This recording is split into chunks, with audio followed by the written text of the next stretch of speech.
How an elevator works? Hit the top button on the elevator and prepare yourself for a long ride. In just a few days you'll be waving back from space. Elevators that can zoom up beyond Earth have certainly captured people's imagination in the decade or so since space scientists first proposed them, and it's no wonder. But in their time, ordinary office elevators probably seemed almost as radical. It wasn't just brilliant building materials such as steel and concrete that allowed modern skyscrapers to soar to the clouds. It was the invention, in 1861, of the safe, reliable elevator by a man named Elisha Graves Otis of Yonkers, New York.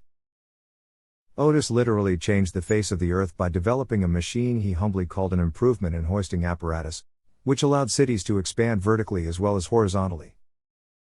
That's why his invention can rightly be described as one of the most important machines of all time. Let's take a closer look at elevators and find out how they work. What is an elevator? The annoying thing about elevators, if you're trying to understand them, is that their working parts are usually covered up. From the viewpoint of someone traveling from the lobby to the 18th floor, an elevator is simply a metal box with doors that close on one floor, and then open again on another. For those of us who are more curious, the key parts of an elevator are: one or more cars, metal boxes, that rise up and down, counterweights that balance the cars, an electric motor that hoists the cars up and down, including a braking system. Some elevators use hydraulic mechanisms instead. A system of strong metal cables and pulleys running between the cars and the motors. Various safety systems to protect the passengers if a cable breaks. In large buildings, an electronic control system that directs the cars to the correct floors using a so-called elevator algorithm. A sophisticated kind of mathematical logic to ensure large numbers of people are moved up and down in the quickest, most efficient way. Particularly important in huge, busy skyscrapers at rush hour.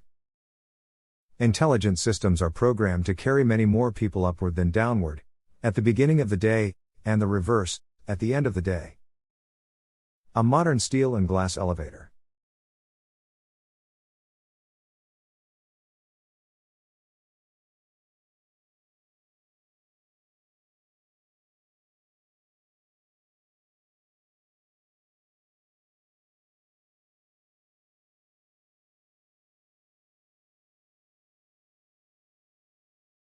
How elevators use energy. Scientifically, elevators are all about energy. To get from the ground to the 18th floor walking upstairs, you have to move the weight of your body against the downward pulling force of gravity. The energy you expend in the process is, mostly, converted into potential energy, so climbing stairs gives an increase in your potential energy going up, or a decrease in your potential energy going down. This is an example of the law of conservation of energy in action. You really do have more potential energy at the top of a building than at the bottom, even if it doesn't feel any different. To a scientist, an elevator is simply a device that increases or decreases a person's potential energy without them needing to supply that energy themselves. The elevator gives you potential energy when you're going up, and it takes potential energy from you when you're coming down. In theory, that sounds easy enough. The elevator won't need to use much energy at all because it will always be getting back as much when it goes down as it gives out when it goes up. Unfortunately, it's not quite that simple. If all the elevator had were a simple hoist with a cage passing over a pulley, it would use considerable amounts of energy lifting people up, but it would have no way of getting that energy back.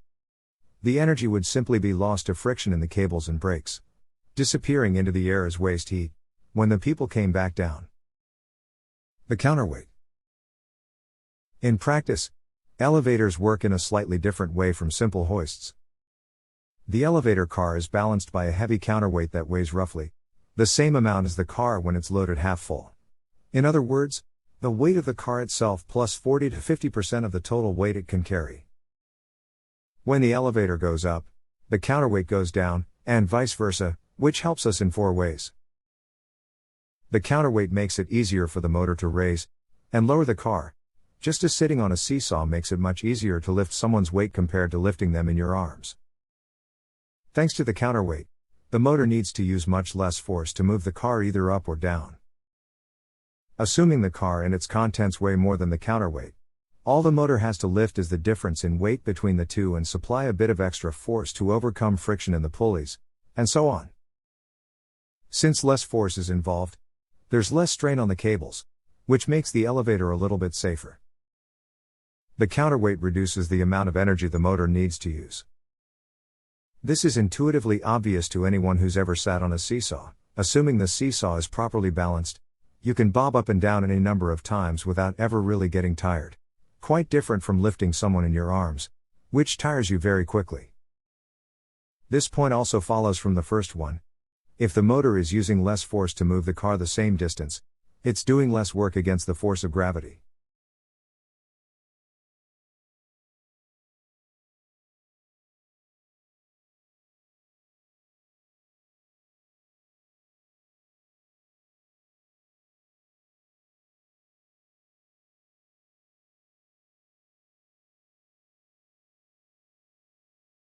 The counterweight reduces the amount of braking the elevator needs to use. Imagine if there were no counterweight. A heavily loaded elevator car would be really hard to pull upwards, but, on the return journey, would tend to race to the ground all by itself if there weren't some sort of sturdy brake to stop it. The counterweight makes it much easier to control the elevator car. In a different design, known as a duplex counterweightless elevator, two cars are connected to opposite ends of the same cable and effectively balance each other, doing away with the need for a counterweight. The safety brake.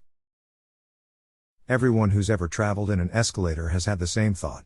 What if the cable holding this thing suddenly snaps? Rest assured, there's nothing to worry about. If the cable snaps, a variety of safety systems prevent an elevator car from crashing to the floor. This was the great innovation that Elisha Graves Otis made back in the 1860s. His elevators weren't simply supported by ropes, they also had a ratchet system as a backup. Each car ran between two vertical guide rails with sturdy metal teeth embedded all the way up them. At the top of each car, there was a spring-loaded mechanism with hooks attached. If the cable broke, the hooks sprung outward and jammed into the metal teeth in the guide rails, locking the car safely in position. Speed governors. Most elevators have an entirely separate speed regulating system called a governor, which is a heavy flywheel with massive mechanical arms built inside it. Normally the arms are held inside the flywheel by hefty springs, but if the lift moves too fast, they fly outward, pushing a lever mechanism that trips one or more braking systems. First, they might cut power to the lift motor. If that fails and the lift continues to accelerate, the arms will fly out even further and trip a second mechanism, applying the brakes. Some governors are entirely mechanical. Others are electromagnetic, still others use a mixture of mechanical and electronic components.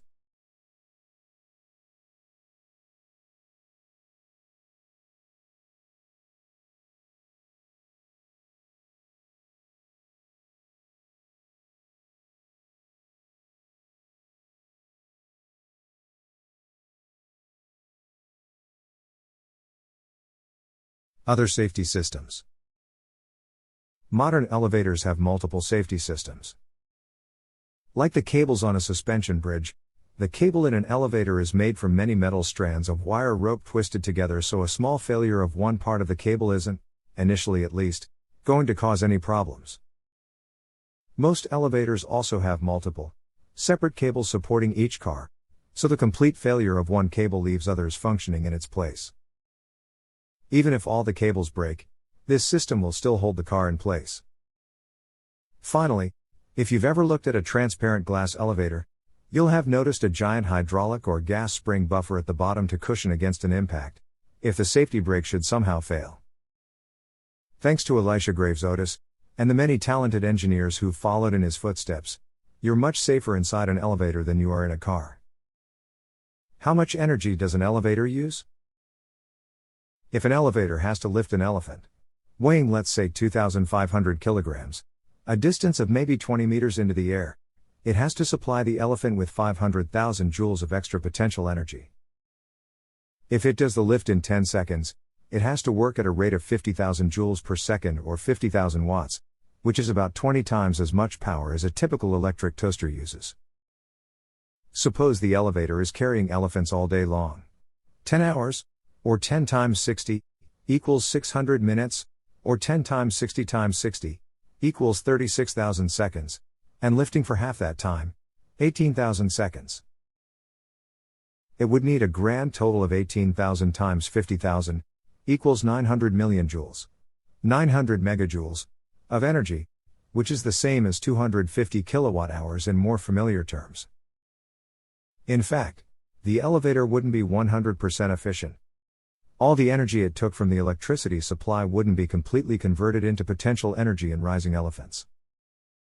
Some would be lost to friction, sound, heat, air resistance, drag, and other losses in the mechanism. So the real energy consumption would be somewhat greater. That sounds like a huge amount of energy, and it is. But much of it can be saved by using a counterweight. Did Otis invent the elevator? No. He invented the safety elevator. He noted how ordinary elevators could fail and came up with a better design that made them safer. The Otis elevator dates from the middle of the 19th century, but ordinary elevators date back much further, as far as Greek and Roman times. We can trace them back to more general kinds of lifting equipment such as cranes, windlasses, and capstans, ancient water-raising devices such as the shadouf, sometimes spelled shadouf, based on a kind of swinging seesaw design, may well have inspired the use of counterweights in early elevators and hoists. According to Otis, the key part of the invention was having the pawls and the teeth of the rack's hook formed so that the weight of the platform will, in case of the breaking of the rope, cause the pawls and teeth to lock together, and prevent the contingency of a separation of the same. And this is all about how elevators work. We hope you have found it interesting.